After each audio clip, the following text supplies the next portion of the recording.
am Nicole Alonso. And I'm Uncle Homer Ward, the director of Call or Die, and this is the lead actor, Tank. And you are watching Movie Reviews 101. Hello, and first of all I'd love to give a big thank you to Nicole and Oklahoma for my new introduction for the channel, and the Dorkening for offering up the competition.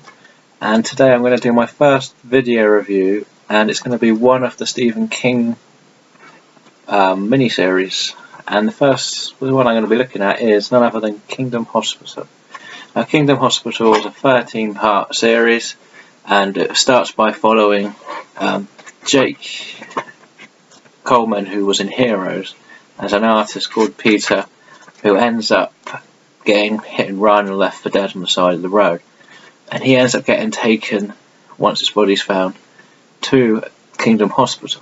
Kingdom Hospital is built allegedly on an old mine where hundreds of children were killed over 100 odd years ago.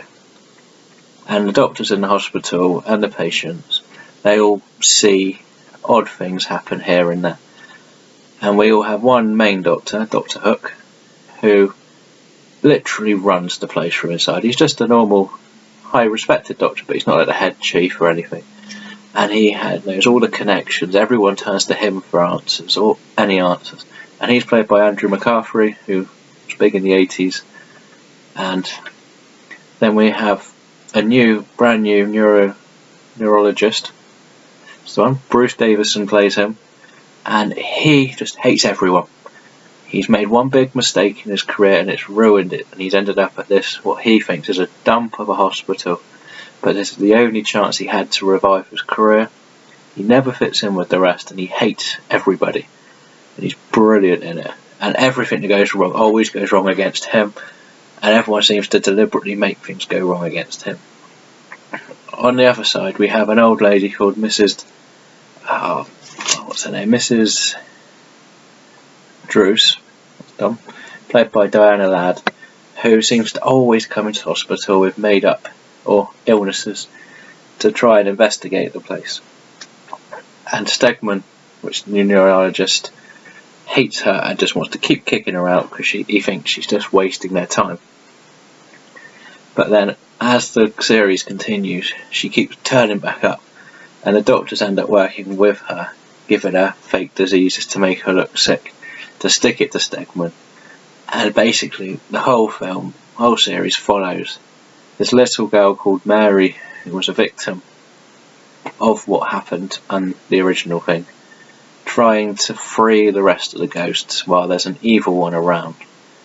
And because Peter's in a coma, you get to mix the real world and an alternative world where a very dark hospital's there.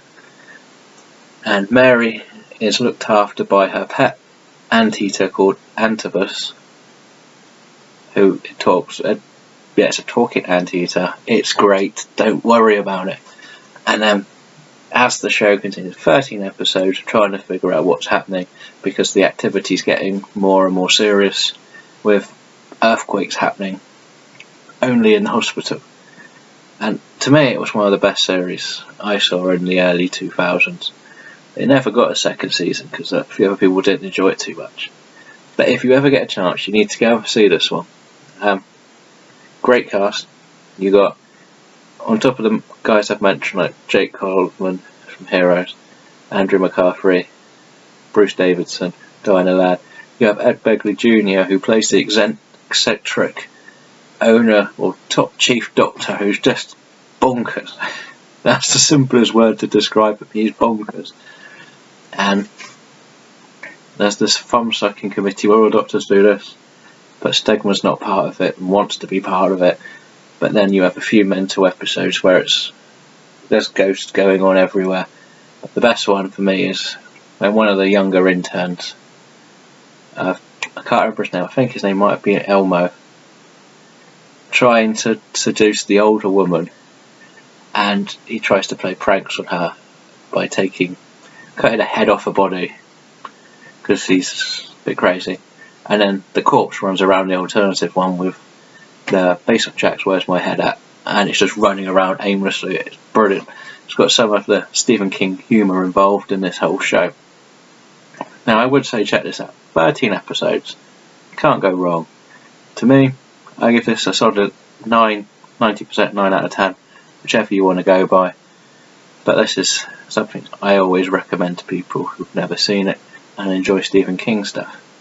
Interesting to see that it's got Lars Van Trier also credited on the writing. We all know where he ended up going with Antichrist, I believe, and Nymphomaniacs. So,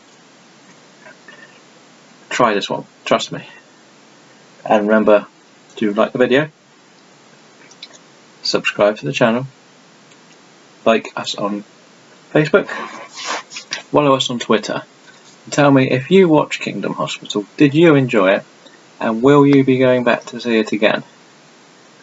And most importantly, would you like my first attempt at a proper video review, and do you want to see more?